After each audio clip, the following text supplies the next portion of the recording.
Hello everyone, welcome back to train your brain. आज हम बात करेंगे एडवर्टाइजिंग के बारे में। मार्केटिंग का एक बहुत ही ज़्यादा क्लोज रिलेशन है एडवर्टाइजिंग से। And what advertising actually means is कि आप अपने प्रोडक्ट के बारे में लोगों को इन्फॉर्म करो, क्योंकि you know there number of companies जो कि ऑलमोस्ट सिमिलर प्रोडक्ट्स बना रही हैं। And how do we differentiate our products from others is on the basis of किस तरह का हम प्रमोशन कर रहे हैं। और प्रमोशन का एक बहुत ही खास एस्पेक्ट होता है, दैट इज एडवर्टाइजिंग। तो इसको हम प्रमोशन मिक्स कहते हैं। और प्रमोशन मिक्स जो होता है वो 4 एलिमेंट्स से होता है: advertising, personal selling, sales promotion and public relations. और जो सबसे ज़्यादा यूज़ होता है दैट इज एडवर्टाइजिंग। अब एडवर्टाइजिंग की अगर डेफिनेशन देखें, advertising is basically an impersonal communication from an identified sponsor. और इसमें एक और खास बात क्या है कि ये पेड फॉर्म होता है। तो जब भी कोई फर्म या कोई कंपनी अपने प्रोडक्ट के बारे में लोगों को इन्फॉर्म करना चाहती है तो वो क्या करते हैं, वो एक एड एजेंसी से कॉन्टैक्ट करते हैं, एक ऐड बनवाते हैं और फिर उस ऐड को डिस्प्ले कराते हैं। नेचुरली जब आप ऐड किसी से बनवा रहे हो तो यू विल हैव टू पे दैट पर्सन या पे दैट पार्टी। तो एक तरह से ये पेड मैकेनिज्म है जिसमें कि आप एक आइडेंटिफाइड स्पॉन्सर, दैट मीन्स जो कि कंपनी है उसका भी नाम आ रहा है, जो कंपनी का प्रोडक्ट है, ब्रांड नेम है, वो सारी चीज़ें आपको डिस्प्लेड हो रही हैं। और साथ साथ एक इम्पर्सनल कम्युनिकेशन है, that means there is no face to face communication. में भी वो आपको ऑनलाइन आपके मोड के थ्रू आपको इन्फॉर्म हो रहा है, या टीवी पे आप देख रहे हो, न्यूज़पेपर्स में देख रहे हो। तो ये सारे मोड्स हैं जिसके थ्रू एक कंपनी आपको इन्फॉर्म करती है regarding the availability of a product. तो एडवर्टाइजिंग क्या है, एक बहुत ही बड़े लार्ज स्केल पे आप लोगों को इन्फॉर्म कर रहे हो कि हमारा प्रोडक्ट मार्केट में अवेलेबल है। एंड मार्केट में आप किस तरह से उस चीज़ को निकालते हो मार्केट में, यू टेल देम कि ये प्रोडक्ट जो है ये आपकी नीड को सेटिस्फाई करेगा। तो कोई भी प्रोडक्ट हम इसलिए बनाते हैं because we want to tell the people कि ये आपकी नीड को सेटिस्फाई करने वाला प्रोडक्ट बना दिया गया है। तो एडवर्टाइजिंग में आप देखो एड्स भी इस तरह से बनाए जाते हैं जिसमें कुछ इमोशनल हो या कुछ ऐसे नॉस्टैल्जिया हो, सो दैट जो सामने वाला जो देख रहा है, जो कस्टमर देख रहा है, उसको भी तुरंत इस चीज़ का फील हो कि उसको ये प्रोडक्ट की कितनी ज़्यादा रिक्वायरमेंट है। इसी में अगर हम आगे बात करें तो आप देखोगे there are strategies of marketing. बहुत सारी स्ट्रैटेजीज होती हैं, जैसे कि निश मार्केटिंग है, फ्री बी मार्केटिंग के बारे में आपने बहुत ज़्यादा सुना होगा, जियो कंपनी ने इसे बहुत ज़्यादा यूज़ करा। अंडर कवर मार्केटिंग होती है, इसमें आप क्या करते हो, बहुत ही लोगों को धीरे धीरे इस चीज़ के बारे में बताते हो कि कोई नया प्रोडक्ट आ रहा है, थोड़ा सा एक हाइप क्रिएट करते हो मार्केट में। इनबाउंड है, आउटबाउंड मार्केटिंग। तो बहुत सारी स्ट्रैटेजीज हैं जिसके थ्रू हम लोगों को अवेयर कराते हैं। आज हम स्पेसिफिकली एडवर्टाइजिंग के बारे में ही बात करने वाले हैं। We'll be talking about the objections to advertising. तो ऑब्जेक्शंस टू एडवर्टाइजिंग का यहाँ पे जो हम कोर्स लेके चल रहे हैं, ये क्लास 12 का सीबीएसई का कोर्स में आता है। तो ऑब्जेक्शंस टू एडवर्टाइजिंग में बेसिकली यहाँ पे प्रोपोनेंट और ओपोनेंट्स हैं। प्रोपोनेंट्स हैं जो कि एक स्टेटमेंट को प्रपोज कर रहे हैं, जो कि इस स्टेटमेंट को अग्री कर रहे हैं। एंड ओपोनेंट्स आर जो कि उस स्टेटमेंट के अगेंस्ट है, जो कि इस स्टेटमेंट को नहीं मान रहे। So we'll be talking about the first objection which is ads too cost. तो इसमें जो प्रोपोनेंट थे उनका ये कहना था कि हाँ, ऐसा होता है कि जब भी हम कोई कंपनी के तौर पर हम एक ऐड बनवा रहे हैं फॉर अ प्रोडक्ट, तो उस ऐड को बनाने की जो कॉस्ट आई वो हम अपने प्रोडक्ट में ही इंक्लूड करते हैं। आपने देखा होगा बहुत सी कंपनीज हैं जिनके एड्स नहीं आते हैं, तो उन कंपनी के जो प्रोडक्ट्स होते हैं उनके प्राइसेस भी कंपेरेटिवली कम होते हैं, और जिनके एड्स आते हैं उनके प्राइसेस भी ज़्यादा होते हैं। So many people agree to the fact कि भाई ऐड करने से आपका जो कॉस्ट है प्रोडक्ट का वो बढ़ जाता है। But on the other hand कुछ जो ओपोनेंट्स हैं वो इस बात को नहीं मानते। उनका ये कहना है कि आप जितना ज़्यादा ऐड को बढ़ाओगे, ऐड बढ़ाने से वो कह रहा है आपके प्रोडक्ट की डिमांड बढ़ रही है, लोगों को अवेयर हो रहे हैं, लोगों को पता चल रहा है कि प्रोडक्ट है या ये जो प्रोडक्ट है वो मेरी नीड को सेटिस्फाई कर सकता है। तो लोगों के बीच में अवेयरनेस फैलती है, डिमांड बढ़ती है, आपके उल्टा जो कंपनी का प्रोडक्ट है उसकी डिमांड बढ़ जाएगी, तो सेल्स और इंक्रीज होंगी। So it will increase your profits rather than increasing your cost. तो ये दो अलग अलग एस्पेक्ट्स हैं। जो सेकेंड ऑब्जेक्शन है दैट इज कन्फ्यूजेस द बायर। तो अगेन इसमें भी यहाँ पास ओपोनेंट और प्रोपोनेंट है। तो इसमें जो प्रोपोनेंट है वो कहते हैं कि हाँ, जब आप कोई ऐड देखते हो, आप न्यूज़पेपर में एड्स देख रहे हो, टीवी पे ऐड देखते हो, तो यू मस्ट हैव सीन कि जो ऐड आ रहा है उसमें एक कंपनी का ब्रांड के बारे में, एक प्रोडक्ट के बारे में बताया। मान लीजिए कोई शैम्पू के बारे में ऐड आया और with in seconds, with in few minutes किसी और चैनल पे या मे बी सेम चैनल पे आप देखोगे किसी और ब्रांड का अगेन शैम्पू का ही ऐड आ रहा है। तो एज अ कंज्यूमर आप कन्फ्यूज हो सकते हो कि भाई मुझे कौन सी कंपनी का ब्रांड को लेना चाहिए, बिकॉज दोनों ही ऑलमोस्ट सिमिलर क्लेम्स ही कर रहे हैं। तो एक तरह से जो एड्स हैं वो हमें कंफ्यूज करें रादर देन हेल्पिंग अस। अब इसी स्टेटमेंट को आपके प्रोपोनेंट्स ने बोला। प्रोपोनेंट्स ने क्या बोला कि ऐसा नहीं है, एड्स जो हो रहे हैं वो आपके इन्फॉर्मेशन को इंक्रीज करें। एज अ कंज्यूमर या एज अ कस्टमर भी जब हम किसी ऐड को देख रहे हैं तो वे लॉजिकली एनालाइजिंग, हम हर ऐड से चीज़ों को समझ भी रहे हैं कि इस प्रोडक्ट में क्या क्या खास बात है, इस प्रोडक्ट को मुझे लेना है या नहीं, इनकम के हिसाब से मेरे लिए सूटेबल है या नहीं। तो हर कस्टमर लॉजिक, रैशनल थिंकिंग करता है और उसके बाद ही वो प्रोडक्ट को खरीदता है।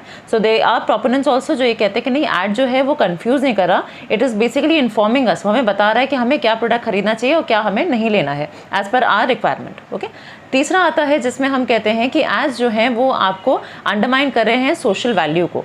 अंडरमाइन सोशल वैल्यू, अगेन इसको हम कहेंगे प्रोपोनेंट्स और ओपोनेंट्स दोनों की बात करेंगे। अंडरमाइन सोशल वैल्यू मतलब कि कहीं ना कहीं हम सोशल वैल्यूज़ पे भी बहुत पीछे चल रहे हैं, हम मटेरियलिज्म को ब्रीड करें। दैट मीन्स कि हम बहुत ज़्यादा स्टॉक को अपने यहाँ रखते चले जा रहे हैं। आपने देखा होगा बहुत से लोगों की आदत होती है कि कोई भी जो लेटेस्ट ब्रांड आया, कोई भी लेटेस्ट जो ऐड में जो कोई चीज़ प्रोडक्ट डिस्प्ले हो रहा है, तो हमें लगता है कि इस चीज़ को खरीद लो और इसे हम अपने यहाँ कंजम्पशन करेंगे। बहुत से बच्चे होते हैं जिन्हें लगता है कि भाई इसका जो लेटेस्ट मॉडल है फ़ोन का, कार का या कोई भी ऐसा प्रोडक्ट, इलेक्ट्रॉनिक गैजेट्स जो होते हैं, उन्हें लगता है इसका लेटेस्ट वर्जन मेरे पास होना चाहिए, एंड दैट इज़ बिकॉज उन्होंने उसका ऐड देखा। तो कहीं ना कहीं हम इससे मटेरियलिज्म को ब्रीड करें, हम ज़्यादा से ज़्यादा सामान को अपने यहाँ खरीदते जा रहे हैं, उसका लेटेस्ट वर्जन खरीदते जा रहे हैं, हम लेटेस्ट स्टॉक को अपने पास बढ़ाते चले जा रहे हैं।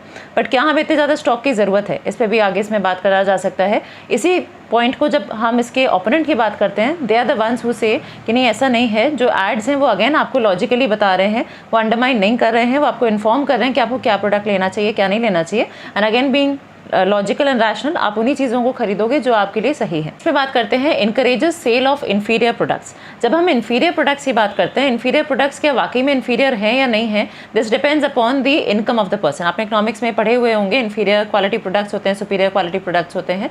तो क्या कोई प्रोडक्ट इन्फीरियर हो सकता है? ऐसा भी हो सकता है कि इसकी क्वालिटी थोड़ी सी लो हो, एंड वो जो लो क्वालिटी का प्रोडक्ट है उसको भी ये खरीदने वाला हमारे पास कंज्यूमर है। सो नेचुरली जो पर्सन जिसकी इनकम कम होगी उसके लिए वो इन्फीरियर प्रोडक्ट्स उसके लिए सही होगा। बट एज मे बी आपकी अगर सैलरी ज़्यादा है, आपकी जो इनकम है, आपकी जो पॉकेट आपको अलाउ कर रही है वो अमाउंट ज़्यादा है, सो नेचुरली आप उस लो क्वालिटी प्रोडक्ट को नहीं खरीदोगे। तो एड्स कहीं ना कहीं सिर्फ ऐसा नहीं है कि हमेशा इन्फीरियर प्रोडक्ट्स को ही वो सेल आउट कर रहे हैं। आपका किसी भी प्रोडक्ट के लिए इन्फीरियर या सुपीरियर होना, it depends upon your income. आप कितना मनी उस समय स्पेंड कर सकते हो, उसके बेसिस से आप डिसाइड करते हो कि वो प्रोडक्ट आपके लिए इन्फीरियर है या सुपीरियर है। लास्ट हम बात करते हैं कि some ads are bad in taste. Usually आपने देखा होगा कुछ ऐसे एड्स आते हैं जो कि थोड़े से अनएथिकल होते हैं या थोड़े से अनसोशल हैं, उसमें कुछ ऐसी चीज़ें डिस्प्ले करी जाते हैं जो कि एक लार्जर सोसाइटी को नहीं पसंद आए। तो इस तरह के एड्स को आपको नहीं करना चाहिए, बिकॉज इससे क्या हो रहा है कि जो यूथ है उन पर भी गलत असर पड़ रहा है। बहुत से लोग होते हैं जो इसके सपोर्ट में नहीं होते, एंड नेचुरली एक कंपनी का अपना कॉस्ट है जो कि वो इनकर कर रहा है ऐड बनाने में। So it's better you should go for such kind of ads जो कि आपके कंपनी के इमेज को नीचे नहीं करे। So these are basically objections of advertising. जब आप ऑब्जेक्शंस को डिटेल में पढ़ेंगे, नेचुरली आपके सीबीएसई के सिलेबस में ये आपको मिल जाएगा, तो इस पे बहुत सारे क्वेश्चंस भी बनते हैं और आगे भी whenever you are going for any kind of debate or something, वहाँ पे भी आप इन्हें पुट अप कर सकते हो। चलते चलते थोड़ी सी बात कर लेते हैं एडवर्टाइजिंग की इंपॉर्टेंस की। इंपॉर्टेंस को अगर हम देखा जाए तो एडवर्टाइजिंग की इंपॉर्टेंस या मेरिट्स को हम ME³ के तौर पर दिखा सकते हैं। जैसे मैंने यहाँ पे आपको शो भी किया ME³। तो ये जो 4 मेरिट्स हैं, that is mass reach, enhancing customer satisfaction, expressiveness and economy. तो इसको हम कैसे समझ सकते हैं? मास रीच बहुत सिंपल सा पॉइंट है कि नेचुरली अगर आप कोई ऐड डिस्प्ले कर रहे हो टीवी पे या रेडियो पे, जिस भी मीडियम को आप यूज़ कर रहे हो, तो बहुत सारे लोग, मास में लोगों को इन्फॉर्मेशन मिल रही है रिगार्डिंग द प्रोडक्ट। एक्सप्रेसिवनेस का मतलब है कि आज आपने देखो बहुत सारे हमारे पास सॉफ्टवेयर्स हैं, बहुत सारे ग्राफिक डिज़ाइनर्स हैं, थ्रू आप अपने ऐड को अच्छा डिज़ाइन कर सकते हो, बहुत अच्छे अच्छे स्लोगन्स या जिंगल्स उसमें यूज़ कर सकते हो। तो ये जो क्रिएटिविटी है वो इसमें बढ़ जाती है। आप एक नॉर्मली इन्फॉर्म करो और आप एक ऐड के थ्रू बताओगे तो लोगों के बीच में उस प्रोडक्ट की ज़्यादा इमेज बनेगी when you are using these ads. तीसरा आता है कि इकोनॉमी। इकोनॉमी का मतलब है कि नेचुरली आपने एक ऐड डिस्प्ले करा, हो सकता है उसकी ऐड को बनाने की इनिशियल कॉस्ट आपकी बहुत ज़्यादा जा रही हो, बट सिंस एक ऐड से बहुत सारे लोग इन्फॉर्म हो रहे हैं तो आपके प्रोडक्ट की जो डिमांड है वो भी इंक्रीज़ हो रही है, and since the demand is increasing there are chances कि आपके जो प्रॉफिट्स हैं वो भी इंक्रीज हो जाएं। लास्ट इसमें आता है enhancing customer satisfaction. You must have observe this yourself. जब भी आप किसी प्रोडक्ट को खरीदते हो जिसका आपने ऐड देखा हुआ है, तो आपका जो कॉन्फिडेंस लेवल होता है उस चीज़ को खरीदने का बढ़ जाता है, बिकॉज आपको याद होता है कि अच्छा हाँ ये प्रोडक्ट इस सेलिब्रिटी ने इंडोर्स किया था, तो naturally this can be good. तो आपको वो प्रोडक्ट खरीदने के टाइम पे भी कॉन्फिडेंस रहता है और आप उस प्रोडक्ट की एक अच्छी इमेज भी बनाते हो, बिकॉज नेचुरली कहीं ना कहीं एक अच्छा सेलिब्रिटी उसे इंडोर्स कर रहा है। So these are the 4 merits of advertising. कुछ डीमेरिट्स भी आप जनरली देख सकते हो कि एक इनिशियल कॉस्ट जो होती है ऐड की बहुत ज़्यादा आती है।